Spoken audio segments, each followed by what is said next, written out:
As memórias escondidas no meio da escuridão, o passado triste de Asa e como ela morreu e adquiriu os poderes de Kai. Yomi no Tsugai, capítulo número 9.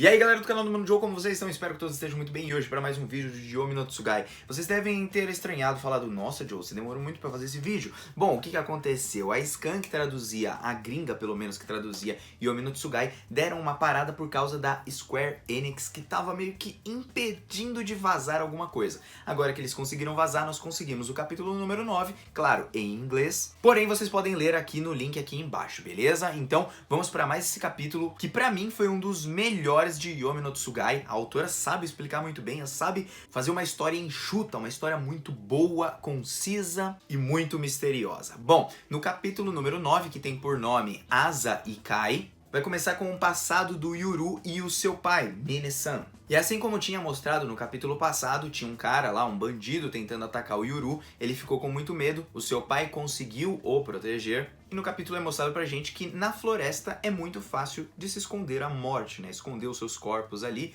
ele tira a flecha do que ele matou o cara, joga o cara ali no rio, num penhasco e tudo, e tchau tchau, né? E já era. O Yuru está com muito medo, porém o seu pai vai tentar acalmá-lo e vai mostrar como é a vida de um caçador. O Yuru que viria a aprender essas técnicas e tudo, de você ter medo e tudo mais, porque na floresta você não pode ter medo. Se o seu coração estiver em um turbilhão de emoções, você não for frio e calculista, por assim dizer, você pode acabar morrendo. E é dessa forma que ele chega pro Yuru e fala pra ele, ó, inspira, expira, respira, tira o medo do seu coração, vai se acalmando, né? Porque o Yuru ficou com muito medo. É a primeira vez que ele viu uma pessoa tentando matar uma própria criança. Com isso, eles vão passar uma noite ali no meio da floresta e o pai do Yuru começa a ensinar pra ele como funciona a vida de um caçador, porque eles estão lá caçando a sua presa e tudo mais, eles têm que ficar escondidos, eles não podem ter o coração assim, tipo, uau, meu Deus, né? Super agitado, porque se eles estiverem assim, provavelmente eles vão morrer nesse processo. Nisso ele começa a ensinar pro Yuru a analisar a situação, o que pode ser feito quando ele está sendo atacado, o que ele pode fazer para dar o troco, ou seja, tem que ser estratégico, tem que pensar na solução e usar as ferramentas que tem ao seu redor, sendo ela uma pedra, sendo areia, sendo o que for para sobreviver. Só que aí nós temos um porém, o Mine-san diz assim pro Yuru, ó, quando a gente chegar na vila, você não pode falar que você foi atacado por um bandido. Mas aí o Yuru retruca, pô pai, mas se um bandido estiver me atacando, pode ser que eles ataquem a vila, certo? Só que aí o pai dele fala, não fala nada, só não fala nada. O pai dele não explica e aí fica esse mistério. Porque esse mistério vai bater de frente com o restante do capítulo e tudo o que aconteceu com a Asa. Por que eu digo isso? Porque parece que a Vila Higashimura não é flor que se cheire, mas ao mesmo tempo parece que não é exatamente a Vila Higashimura que é a culpada da coisa. Na verdade, são pessoas que querem ter poder que são as culpadas. Mas eu vou explicar isso mais pra frente. Ele diz pro Yuru pegar e viver a vida como se fosse normal, tipo, ó, finge que nada aconteceu quando a gente chegar na vila e tudo mais. Eles demoraram um pouquinho pra voltar, o povo até estranha que o Mine-san não trouxe nenhuma caça, nem nada, então, pô, você voltou sem nada, é estranho você voltar de mãos abanando, né? E aí ele começa a inventar desculpas que, pô, a gente demorou muito pra pegar a presa, eu não queria que o Yuru cansasse muito, por isso a gente dormiu na floresta e depois a gente voltou. É nisso que aparece aquela velhinha da Vila Higashimura e ela começa a perguntar, poxa, vocês demoraram, a gente tava preocupado, tava todo mundo preocupado. Ela chega até a apontar pra roupa ali do Yuru, falando, oi, que marca de sangue é essa aqui? E aí eles falam assim, não, foi só um rato que a gente caçou pra comer e tudo, putz, estamos morrendo de fome, o rato nem é uma boa comida assim pra se alimentar. A velhinha parece até ter percebido algo, porém passou batido, porque o pai do Yuru conseguiu ali sair pela tangente. E é então que ele procura a Nagisa, a sua esposa, e ela está lá junto com a Asa que está presa ali no meio das prisões e tudo. Ela estava super preocupada ali com eles, e aí o Yuru vai ter uma conversa ali com a Asa, é tipo, irmão fofo assim, tipo, ah, não aconteceu nada comigo, tá tudo bem. A Asa fica super preocupada, parece que ela tem, sei lá, um senso um pouquinho mais instintivo do que o Yuru nesse caso, tanto que ela pega, vai lá, toca nas costas dele, fala assim, poxa, vai ficar tudo bem e tal. Os dois têm uma relação de irmão muito legal. Só que aí nesse momento também que o pai do Yuru chega pra Nagisa e sussurra no ouvido dela. Nisso que ele sussurra, eles simplesmente se levantam e tudo, e depois desse incidente, o pai e a mãe da Yuru somem ali da vila, somem sozinhos, segundo o Yuru, porque ele não sabia que eles fugiram junto com a Asa. Agora ele se toca que ele foi deixado na vila sozinho e eles fugiram só com a Asa. E é então que ele descobre pela Asa real, a nossa que a gente tá vendo aqui nesse momento, que por 10 anos ele foi enganado e agora ele tá sabendo da verdade. Então, olha só o tempo que aconteceu, né? Depois daquela casa, depois que aquele bandido chegou lá no Yuru, os pais dele vazaram dali junto com a Asa, largaram ele sozinho. Mas por que deixaram ele sozinho? Tem algum mistério aí que só deve ser revelado mais pra frente. E aí então voltamos para o presente, onde a Asa tá explicando que ela já morreu uma vez. E o que aconteceu? A Nagisa e o Mine, eles encontraram refúgio nos Kagemori porque várias pessoas estavam os perseguindo, principalmente depois de terem saído de Higashimura. Depois disso, mesmo sendo protegida pelos Kagemori, parece que de alguma forma os seus pais sumiram, como a gente já sabe, foram sequestrados, aconteceu alguma coisa desse tipo. E no ano passado, quando ela tinha 15 anos, ela foi morta por assassinos de Higashimura. Só que aí vai o detalhe, será que esses assassinos, eles são de Higashimura, ou eles são de Higashimura, mas eles não pertencem de fato à vila? Eles só estavam lá à busca de poder. Fica essa questão porque os Kagemori parecem ser muito fortes, então tem alguma corrupção aí no meio que não é mostrada pra gente dentro das próprias famílias, talvez da Tadera e da própria Kagemori. E da própria vila Higashimura também, por que não? E o que aconteceu quando ela morreu e foi esfaqueada?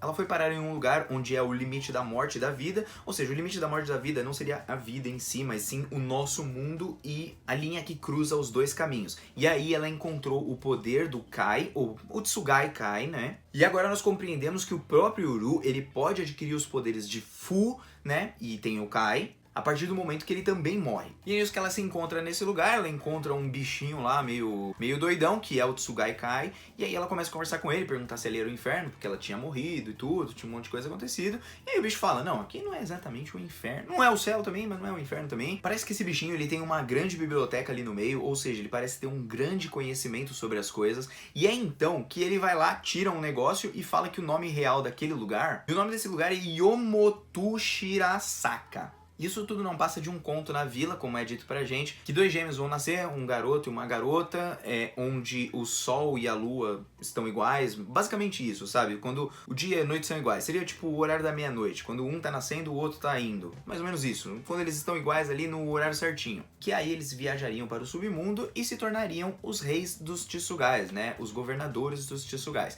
Só que isso, segundo o próprio Kai, está errado, porque na verdade eles viajariam até o limite do submundo e não até o submundo. Também já é meio estranha essa história, então a gente tem que colocar isso aqui na cabeça. E bom, é explicado pra gente que quando eles morrem, eles chegam nesse limite, chegam nesse lugar, e aí eles têm uma proposta. Eles podem morrer de vez, né? Ou então eles podem adquirir um poder super especial muito forte, só que com esse poder, por exemplo, do Kai ou do Fu, o Fu no caso vai ser pro Yuru e o Kai vai ser pra Asa. E ao aceitar esse poder, que é aceitar esse bichinho, esse Tsugai do Kai, você obtém esses poderes e muitas pessoas vão ir atrás de você para procurar desses poderes, vão querer te usar. Então você vai ser sempre uma pessoa super poderosa, mas que todo mundo vai querer te usar e você não vai ter uma vida meio que de paz. Só que graças a esse poder você poderia se tornar um herói, uma pessoa super forte e tudo mais. E ainda não foi explicado exatamente como funciona esse poder do Kai, mas segundo o que esse Tsugai do Kai ele diz, é que tudo que tiver na sua linha de visão, que tiver ao alcance da sua visão, que você pode lidar com as cabeças e os corpos dos seus inimigos. Então,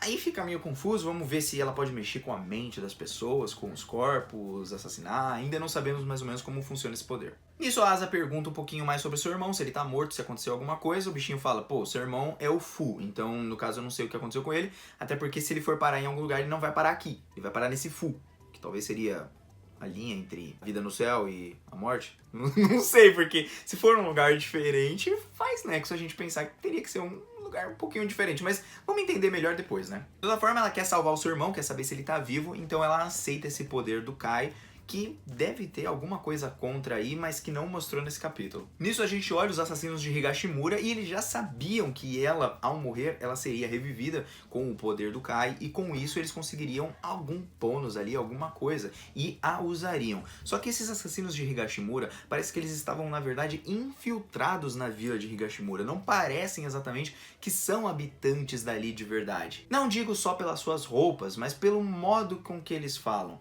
Parece que eles estavam atrás desse plano nesse tempo todo. E outra, foi uma baita de uma burrice, porque mesmo conseguindo o poder do Kai, eles só amarraram a menina se soltou depois e ó, Bimbal e Nicolau, os dois foram para o quinto dos infernos. Nisso a Asa desperta o seu poder ali, saem uns bagulhinhos do seu olho, por isso que ela deve tampar o olho, porque deve tampar mais ou menos o seu poder. E ela vai lá e ó, pimba, né, dá um soco nos caras. Dá um soco nos caras. Ela acaba batendo eles de alguma forma. Que a própria Gabi chega ali, né, e fala assim, pô, mano, você devia deixar o trabalho sujo pra mim, né? E ela fala, não, pra mim mesmo, e eu acabei com os caras e já era. Nisso ela matou esses dois e até pede desculpa pro Yuru falando, pô, a menininha fofinha que você conhecia já não existe mais. Pelo menos foi assim que eu entendi, que não que ela não existe, ela existia, era aquela pessoa, ela fugiu e tudo, junto com os pais e tal, mas acabou se tornando essa pessoa aí pra lutar, pra matar as pessoas, né? Por conta disso. O Yuru ficou meio...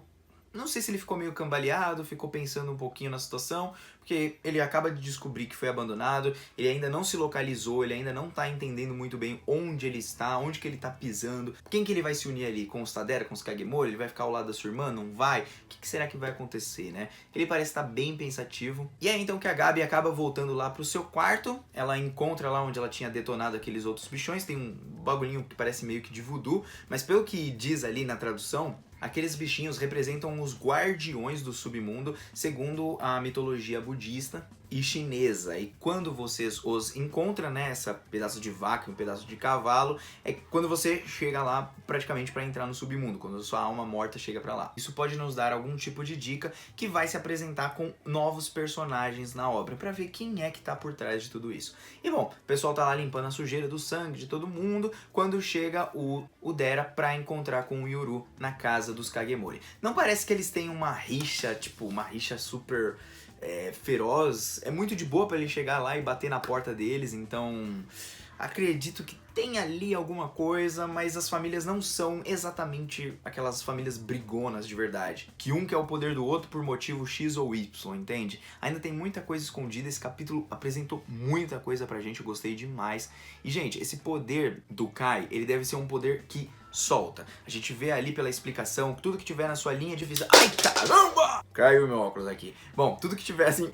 Opa! Na sua linha de visão, você pode explicar. Quando você explica, você dá luz a alguma coisa. O Kai, basicamente, parece ser um poder que dá luz a algo. Enquanto o Fu deve ser um poder que traz a escuridão para algo ou esconde alguma coisa. A gente tá vendo isso daí sendo trabalhado em Yomi no Tsugai, então eu acredito que vai ser alguma coisa parecida com isso que vai ser o poder. Tipo, ela expande, ela vai à luz e, né, e detona tudo. O outro esconde as coisas. Então, vamos ver como que vai funcionar mais ou menos isso daí e como ela conseguiu, por exemplo, dominar aquele bichinho. Porque explicando agora que ela poderia bater de frente com as cabeças, com os corpos assim das pessoas, talvez ela consiga dominar os corpos por dentro, né? Trazer a luz para aqueles corpos para que elas se tornem seus. Então, não sei, é só uma teoria, acredito que eu esteja errado, porém tô teorizando. Confesso pra vocês que esse capítulo foi muito bom, trouxe aquela pegada assim meio que de caçador assim pro Yuru, gostei bastante, e também da Asa e como ela acabou morrendo. Ou seja, em algum momento o Yuru também vai morrer e provavelmente a gente vai ter o bichinho sem um dos olhos também, quem sabe? Ou sem uma parte do corpo, ou pelo menos uma parte do corpo manchada com alguma coisa assim. É o que eu acredito. Vamos ver o que vai acontecer nos próximos capítulos. Assim que sair o capítulo número 10 de Yomi no Tsugai, também trago um vídeo aqui pra vocês. Muito obrigado mais uma vez pra todo mundo que compareceu até aqui. Quero saber muito o comentário de vocês. E, mano, já tô fazendo até uma próxima. Fui, valeu.